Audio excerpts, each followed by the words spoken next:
Welcome to M1 news. నక్కల తోము ద్వారా 4000 ఎకరాలకు సాగునీరు ప్రారంభించిన ఎమ్మెల్యే కడియం శ్రీహరి. హన్మకొండ జిల్లా ధర్మసాగర్ మండల కేంద్రంలోని రిజర్వాయర్ నుండి దేవనూరు, రాపాకపల్లి, మడిపల్లి, అన్నసాగరం గ్రామాలకు 4000 ఎకరాలకు సాగునీరు విడుదల చేశారు.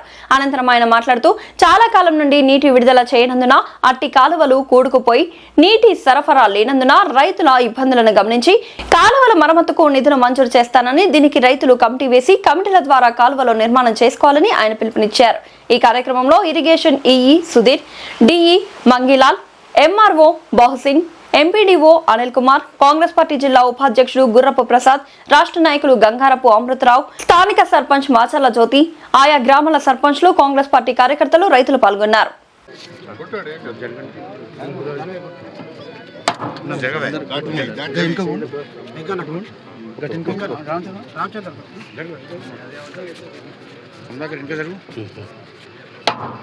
भैया भैया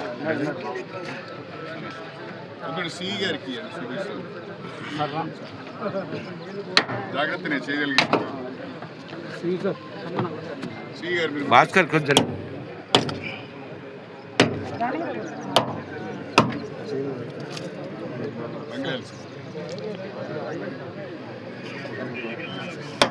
इसका इट्रा इट्रा इनको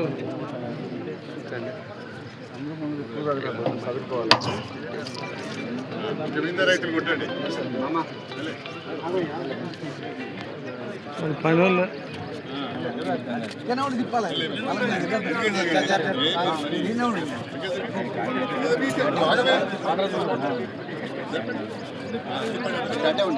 నీళ్ళు వస్తలే చూడలే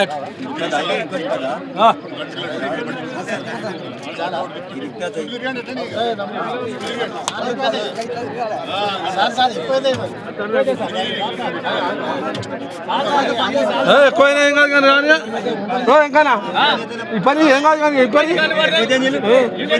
నీళ్ళు రాకపోతే నీళ్ళు వస్తలేమంటారు, నీళ్ళు వచ్చాక కాలు పడతాయి. మొన్నటి దాకా మీరు ఏం మాట్లాడింది?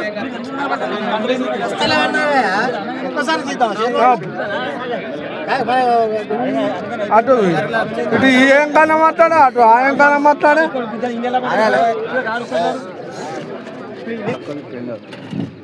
ఇది అలకాలు ఉన్నాయి గ్రీస్ ఎక్కువ పెట్టి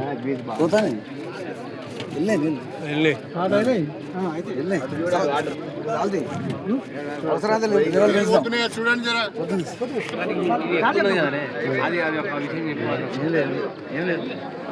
దాని గురించి మాట్లాడితే ఫస్ట్ తిప్పండి లేకుంటే జాగ్రత్త పట్టుకోండి.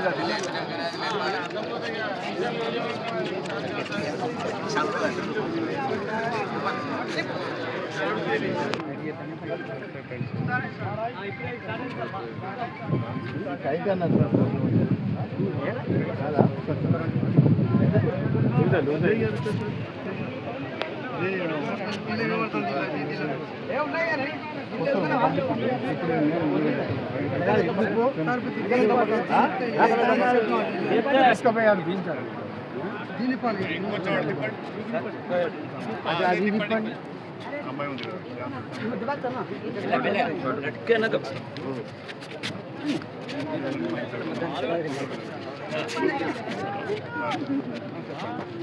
మీరు బాగానే అయింది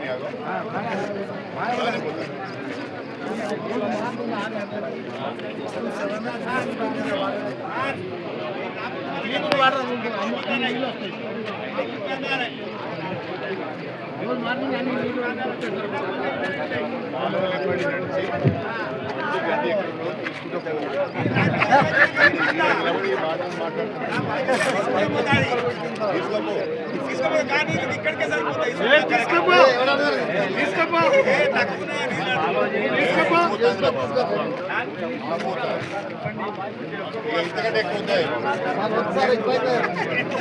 ఎక్కువ కిందికి వెళ్ళాలి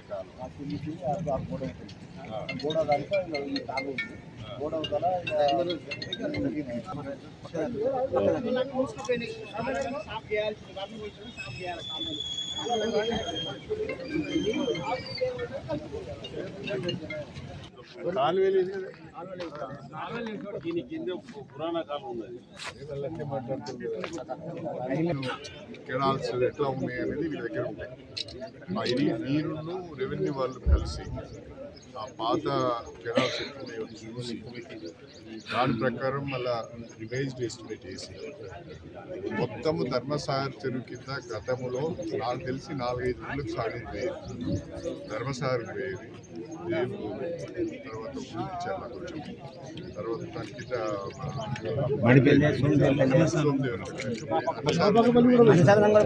అన్నసాగరం కాలువ కదా, ఆ కాకతీయ కాలువ పై భాగం అంతా కూడా ధర్మసాగర్ కింద రావాలి. అందుకని నేనేమంటానంటే సిఈ గారు దయచేసి ఏమాత్రం ఆలస్యం కావద్దు. ఇప్పటికే వీళ్ళకి అన్యాయం జరిగింది. నాకు కూడా వీళ్ళు ఎవరు వచ్చి మళ్ళీ కలవలేదు, నాకు చెప్పలేదు వాళ్ళు.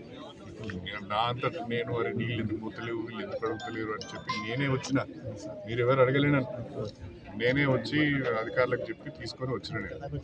నేనేమంటానంటే మీరు ఫ్రెష్గా సర్వే చేయండి.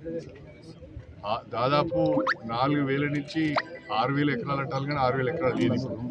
అంత కొంత అమ్మేసుకున్నారు, రియల్ ఎస్టేట్ అయింది, అంత ఆగమాగమైంది. ఉన్నది ఇప్పుడు 4,000 ఎకరాలు ఉంటుందని అనుకుంటానండి. ఆ 4,000 ఎకరాలకు చివరి వరకు సాగునీరు కావాలి. తలాపుని ఇంత పెద్ద సముద్రం లాంటి చెరువు పెట్టుకొని అప్పుడంటేనేమో డ్రింకింగ్ వాటర్కే ఇవ్వాలి. ఉమ్మడి ఆంధ్రప్రదేశ్లో 2023లో ఉమ్మడి ఆంధ్రప్రదేశ్లో 2003 సంవత్సరంలో నేను భారీ నీటిపారుదల శాఖ మంత్రిగా ఉన్న సమయంలో ఉమ్మడి వరంగల్ జిల్లాలో ప్రతి సంవత్సరము కరువుకు గురయ్యే, తక్కువ వర్షపాతం నమోదయ్యే స్టేషన్ గన్పూర్, పాలకుర్తి, వర్ధన్నపేట, జనగామ, చేర్యాల ప్రాంతాలకు త్రాగునీరు, సాగునీరు అందించాలనే ఆలోచనతోని దేవాదుల ప్రాజెక్టుకు రూపకల్పన చేయడం జరిగింది. 2004 జనవరిలోనే దేవాదుల మొదటి దశ పనులు ప్రారంభమైనాయి. గత 22 సంవత్సరాలుగా ఈ దేవాదుల ప్రాజెక్టు పనులు జరుగుతూనే ఉన్నాయి. ఇంకా అసంపూర్తిగా కొన్ని పనులు ఉన్నాయి.